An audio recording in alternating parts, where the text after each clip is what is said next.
as one of last year's recipients has written, it's a very dangerous idea. Nothing seems to raise the hackles of many among us all around the world than raising the banner of peace.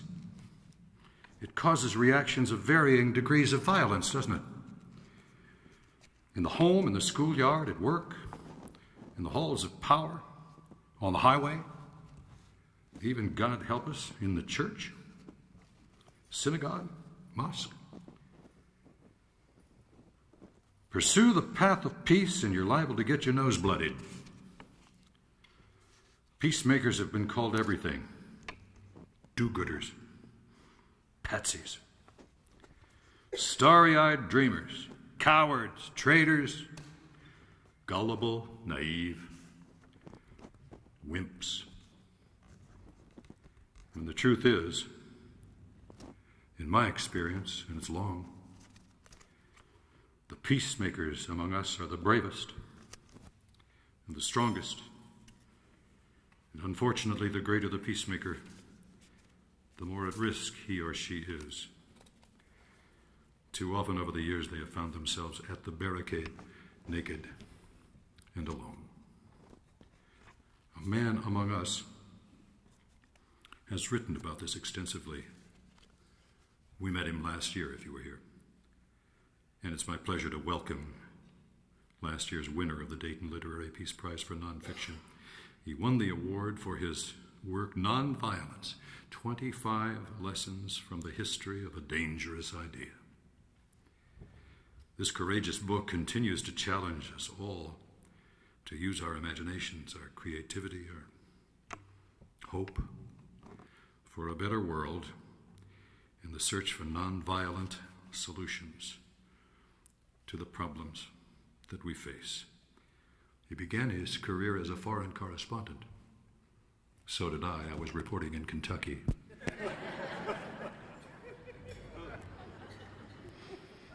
And for 25 years, he has reported on international affairs, Caribbean, Paris, Mexico, written extensively about Europe and Latin America, a regular contributor to the Partisan Review, written for the International Herald Tribune, the Chicago Tribune, Harper's, New York Times Magazine, among others. He is here tonight to present the 2008 Dayton Literary Peace Prize runner-up and winner for nonfiction, ladies and gentlemen, Mark Kurlansky.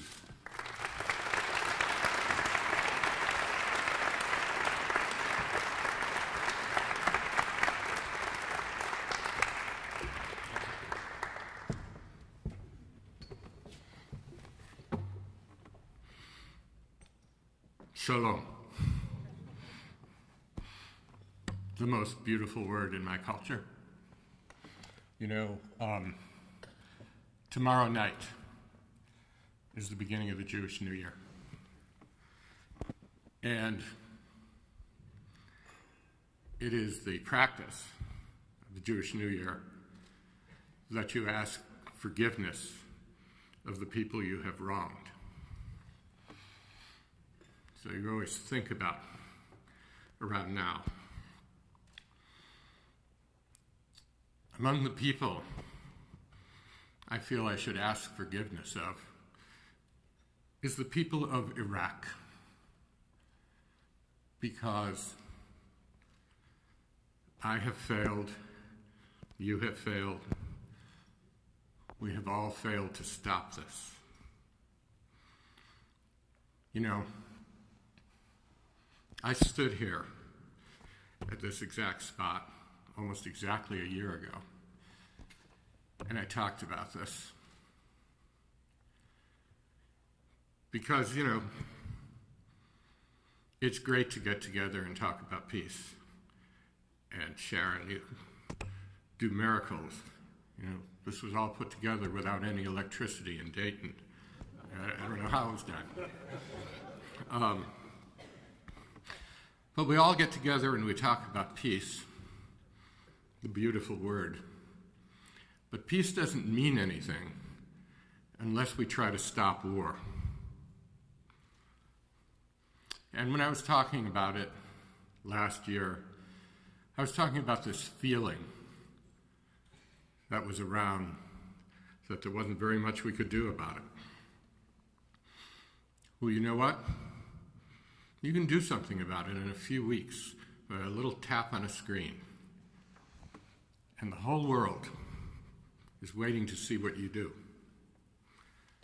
The world wants to know if this is still a country of decency and a country with a vision,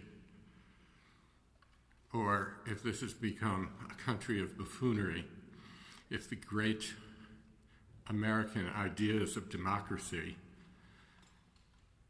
have descended into a kind of comic exercise of uplifting mediocrity to high places.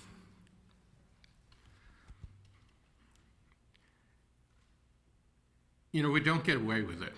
The bad decisions we make, the blunders that our government makes, we pay a price for it. And we won't go on being a great country just because we think God blesses America. We have to do great things. And, you know, we can dismiss this with this belief that our greatness is a God-given right. We don't have to worry about foreign criticism because, you know, they're a bunch of foreigners. You know, barbarians, the Romans called them.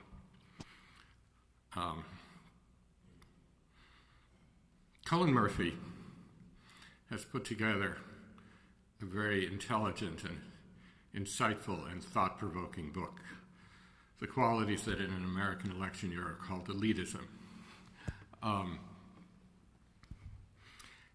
And he notes similarities in the things we do and the way we think to the late Roman Empire. And because he is a very good writer and a very smart person, the former editor of the Atlantic Monthly, editor-at-large at Vanity Fair, author of a number of books, as well as an author of a comic strip for many years. He has the wisdom to not try to predict the future, but he just raises a lot of issues that should set us thinking about where we are and who we are. A profound book, really. And so it is the runner-up in nonfiction for the 2008 Dayton Literary Peace Prize. And I want to be among the first to congratulate you, Cullen Murphy.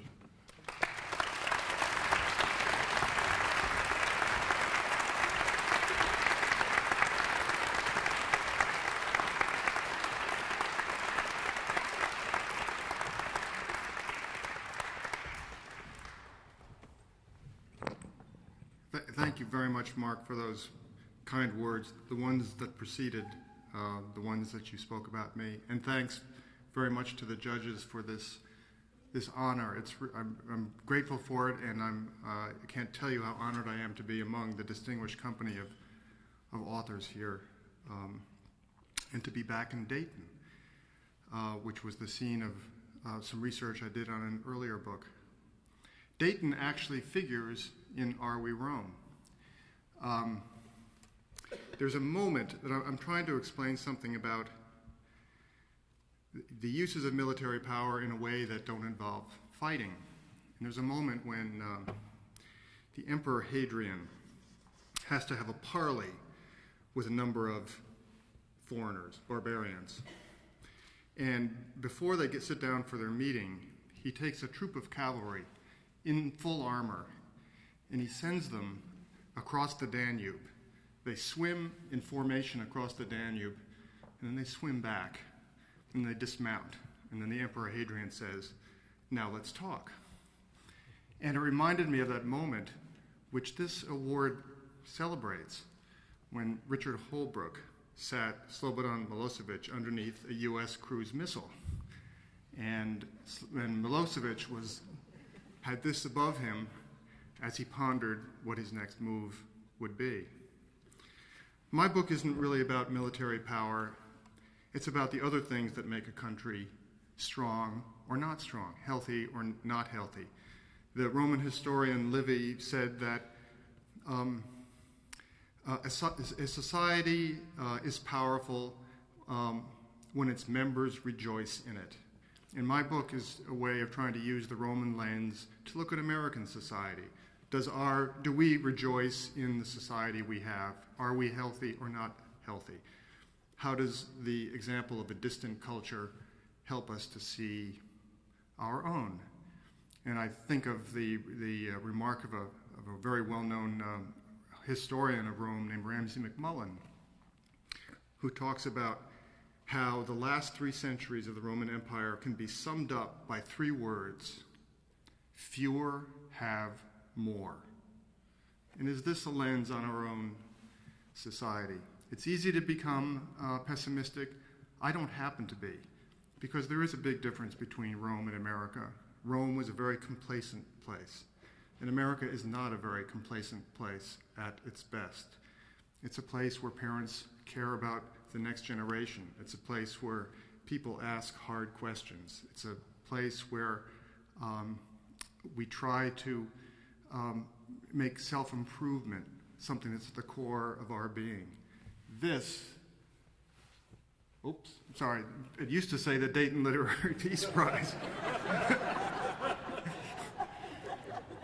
The Dayton Literary Peace Prize is not a Roman kind of endeavor, and I think it epitomizes many of the reasons why there is cause for hope. Again, thank you very much.